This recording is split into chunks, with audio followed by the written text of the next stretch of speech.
పరిమళ పుంగనూరు గ్రామం నుంచి ఒక అర్జీ ఇవ్వడం జరిగింది. అర్జీలో సమస్య ఏమిటంటే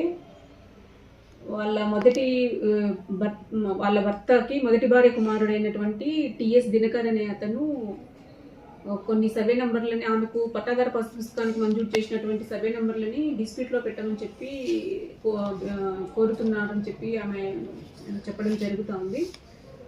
ఆ డిస్ప్యూట్లో పెట్టవద్దు, ఆల్రెడీ కేసు కోర్టులో ఉంది, మేము కోర్టులో తేల్చుకుంటున్నామని చెప్పి ఆమె అర్జీ ఇవ్వడం జరిగింది.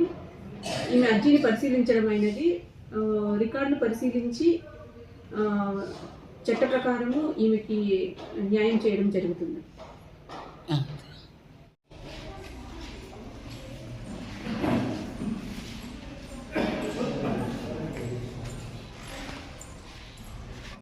నా పేరు టి పరిమళ.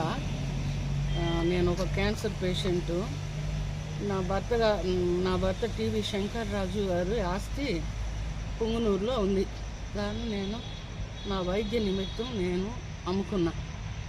దీనికి ఆయన వాళ్ళ అబ్బాయి నేను కోర్టులో కేసు ద్వారా తేల్చుకుంటామని మేమున్నాం. కానీ మధ్యలో ఈ చెల్లా బాబు అని ఆయన, తర్వాత వెంకటముని, శ్రీకాంత్, ఆయన చెల్లాబాబు ఇన్ఛార్జ్, పుంగనూరు ఇన్ఛార్జ్, వాళ్ళు ముగ్గురు వచ్చి ఈ ఆస్తిని బ్లాక్ లిస్ట్లో పెట్టండి అని చెప్పి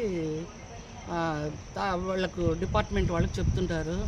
నేను నా కొడుకు తెలుసుకుంటాం కోర్టులో, అది మా ఆస్తి, మా ఇష్టం, మేము ఏదైనా చేసుకుందామంటే వీళ్ళకి ఎందుకు? నా ట్రీట్మెంట్కి ఎవరు ఇస్తారు ఇప్పుడు డబ్బులు? నా ట్రీట్మెంట్కి అవసరము. కావాలంటే మీకు సాక్ష్యాధారాలు కావాలంటే కూడా నేను చూపిస్తాను. నా ట్రీట్మెంట్ ముందు నేను ఎలా ఉన్నానో ఇప్పుడు మీరు చూస్తే బాగుంది అనుకోవచ్చు, కానీ ట్రీట్మెంట్ ముందు ఎలా ఉన్నాను ఇప్పుడు కూడా నా పరిస్థితి సరిలేదు. 3 yearsగా ట్రీట్మెంట్ జరుగుతూనే ఉంది. నా అవసరాల నిమిత్తమే నేను దాన్ని అమ్మినాను. అది కొద్దిగా అమ్మినాను, అది నా అవసరం. దీనికి మూడో వ్యక్తి అవసరం లేదు. ఈయన ఎందుకు ఇలా వీళ్ళు రిపోర్ట్ చేస్తున్నారో తెలియదు. మా అబ్బాయి ఉన్నాడు, నేను తెలుసుకుంటాను. కోర్టు ఏది చెప్తే దానికి నేను ఆమోదిస్తాను కూడా. ఆ రూట్లోనే నేను వెళ్తాను.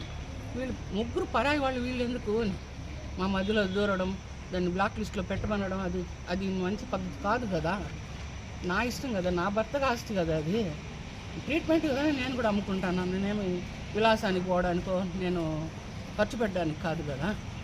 ఇది మీరు న్యాయం చేయండి. మీకు చెప్తున్నానంటే నాకు పరిస్థితి సరిలేదు, నాకు అవసరం కూడా ఇప్పుడు. కాబట్టి మీరు వాళ్ళ బెదిరింపులు, నేను బెదరను. వాళ్ళని కొంచెం ఏం చేస్తారో మీరే వాళ్ళకి చెప్తారో, ఏం చేయాలో అది డిపార్ట్మెంట్ వాళ్ళు చూసుకోవాలో మీరే. నాకు న్యాయం మాత్రం చేయండి. వాళ్ళు నా జోలికి రాకూడదు, అంతే. కలెక్టర్ దగ్గర ఈరోజు వెళ్ళి వినతి పత్రం ఒకటి కలెక్టర్ ఆఫీస్లోనూ ఇచ్చినాను. ఆయనకు న్యాయం చేయమని చెప్పొచ్చిన.